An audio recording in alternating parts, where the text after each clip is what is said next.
쿠팡은 원래 미국 회사다 라는 언론 플레이를 하고 있습니다. 하나, 둘, 셋. 안녕하세요. 네, 오늘은 장안에 화제가 되고 있는 쿠팡의 뉴욕 증시 상장 소식을 이야기해보려고 합니다. 주식 방송 같아요. 상장을 한다는 건 뭐죠? 회사를 증권시장에 올린다는 거예요. 홍남기 경제부총리가 남기스 오랜만에. 이런 말을 했습니다. 한국 유니콘 기업의 쾌거. 이 소식을 들은 우리 또 나경원 서울시장 후보가 북한. K 숟가락이라는 얘기를 했어요.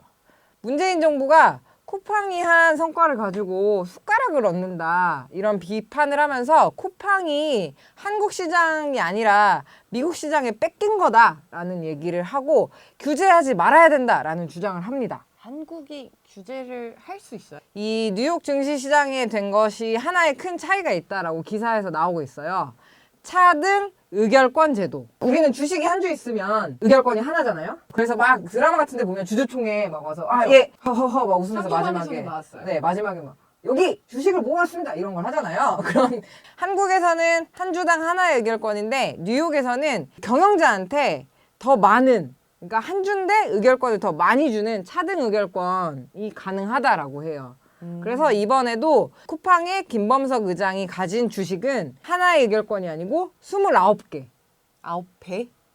그러니까 B클래스 주식이라고 해가지고 어려워. 29표를 가진 주식을 가지게 한다라는 거죠. 그래서 이것을 이유로 들면서 한국 시장에도 이런 차등 의결권을 도입해야 된다라는 주장을 솔솔솔 하고 있어요. 친기업적인 언론에서. 저는 사실 그건 중요하다고 보지 않아요. 왜냐면 쿠팡의 본사는 원래 미국에 있어요. 맞아요. 그래서 사장님 일간에서는 이런 얘기를 합니다. 쿠팡은 원래 미국 회사다. 그래서 뉴욕 증시에 상장하는 거다. 그리고 말씀하셨지만 김범석 의장도 김범석이지만 한국계 미국인입니다. 이것보다 더 중요한 것이 가려져 있다라고 생각을 해요. 상장을 하려면 우리 회사는 이런 회사입니다라고 신고를 해야 되거든요.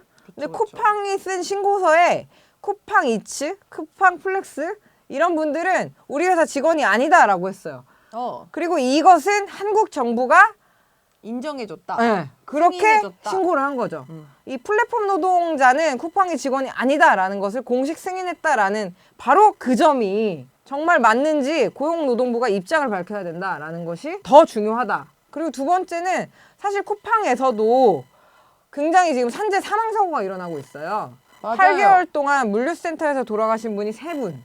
제가 쿠팡에 일하러 갔는데요. 안전교육을 하거든요, 처음에. 컨베이어에 손이 들어가거나 거기에 지게차들이 엄청 많이 다녀요. 그 지게차가 엄청 빨리 다녀요. 근데 거기에 다치는 장면을 보면서 사고가 많다고 네. 스스로 설명하면서 사고도 알려줘요. 많고 실제로 돌아가신 3분이 거의 뭐 심근경색 이렇게 돌아가셨어요. 아, 심야에 일을 하셨죠. 맞아요. 오후반이라고 하는데 밤 8시에 투입이 돼서 새벽 4시까지 일을 하고 나오신대요.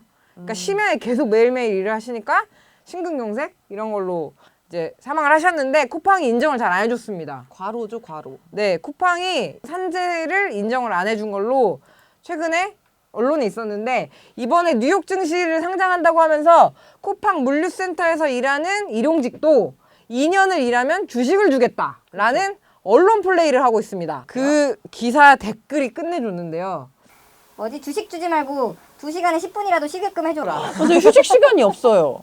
그 좋아요 74를 받은 아니 기사를 제발 좀. 저거 받으려면 2년을 다녀야 하는데 쿠팡이 재계약 안 해주면 못 받는 거예요. 쿠팡이 저거 주려고 재계약 해주겠어요? 지금 쿠팡 다니는 사람들은 저거 못 받는 거라고 포기하고 있습니다.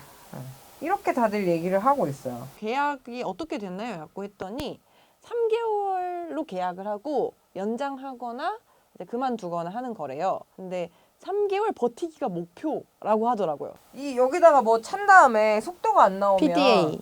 방송한다면서요. 몇 번 빨리빨리 하세요라고. 핸드폰 번호 뒷자리 4개로 부르거든요. 거기서 일하는 일용직들은 이름이 없어요. 코로나 전수검사로 쿠팡의 정규직 계약직 일용직이 나왔는데 사실 그 비율을 따지면 정규직은 2%밖에 안 되더라고요. 전체 직원에. 제가 만난 사람 중에 정규직은 없었을 거예요. 또 이렇게 직원들을 책임지지 않으면서 마치 굉장히 복지 이야기하는 것 같은 쿠팡을 주식 준다. 네, 여기에 대해서 얘기를 더 많이 해야 된다고 생각합니다. 오늘은 여기까지. 좋아요.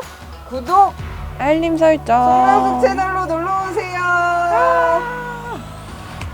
쿠팡 저걸로 언플하면서 이미지 세우려고 하는데 2년 뒤에 봅시다. 몇 명이나 받는지. 기억해야 예리해 합니다. 예리해. 2023년 2월 이 17일에 댓글은 성지가 돼 있을 겁니다. 네.